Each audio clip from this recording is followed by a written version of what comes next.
Set.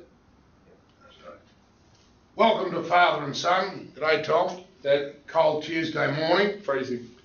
Yeah, it wasn't good. Well, there was some more interesting politics over the weekend.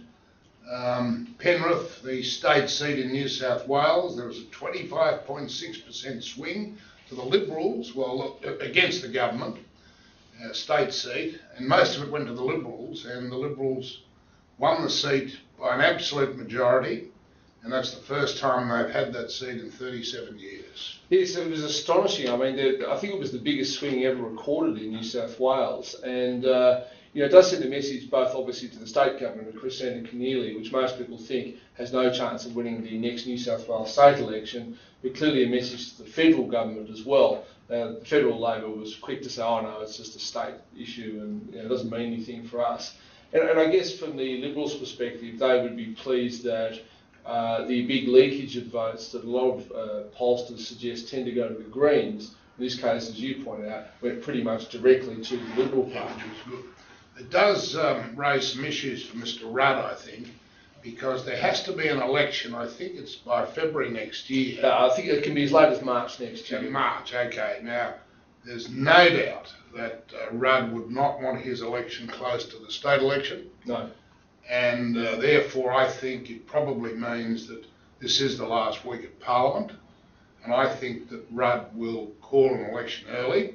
Now, there have been reports in the Australian that some of the members of the Labor Party in the Parliament are calling for Rudd's head, so if Rudd wants to protect himself, he'd call an election early. Yes, the Labor Party, if an election is called, would be loath to change its leadership horse at such a late stage. Look, there are some interesting developments also on the weekend. The government did a deal with Telstra on the National Broadband Network.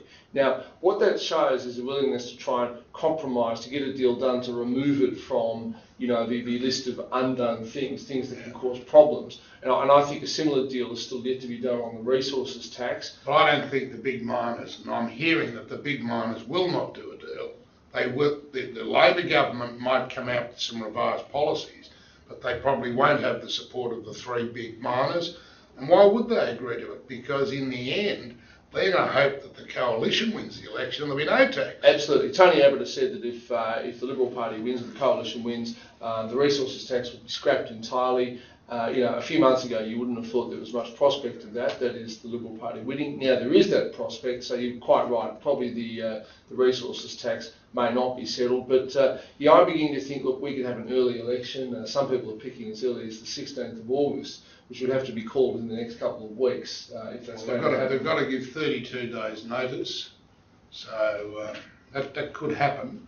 They won't have one in the latter part of September because of all the football finals, both rugby and AFL, and they won't do anything to disturb the Melbourne Cup Carnival.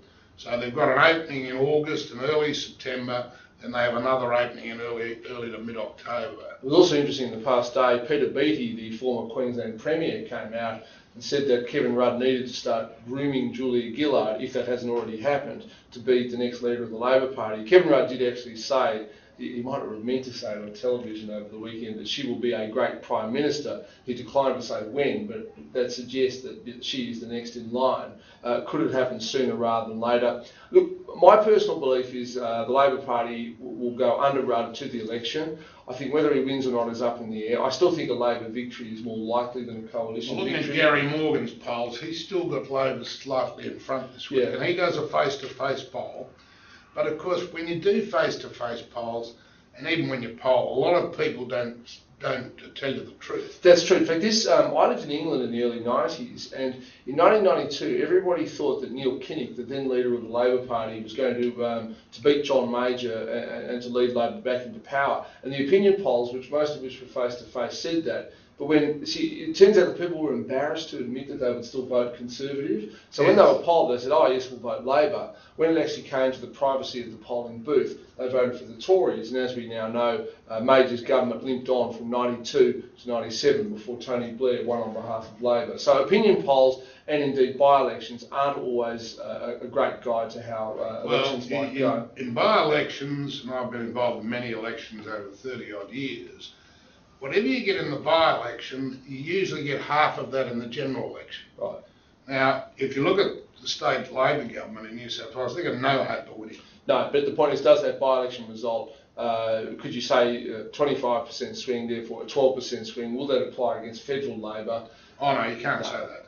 But I mean, there was the last federal Labor seat, no, the state one, you know, there was a swing out here in Victoria. That member's on the cusp of whether Ted Bailey wins the election. And, you know, I think it's all looking very, very interesting. Well, Labor has to lose 14 seats to lose the election. They don't have to lose that many, do they? Oh, I thought it was, well, I read that today. No, they've got a majority of 4. They know. No, to lose the election. If they lose 14, they definitely lose government. Right. And for some reason, I don't understand, the same article said that the coalition would have to pick up 17. But anyway, it's going to be a close-run thing, whatever. That's because you've got 3 independents that support Labor. Yeah. All right, we'll leave the politics there. Thank you for watching. We'll see you next week.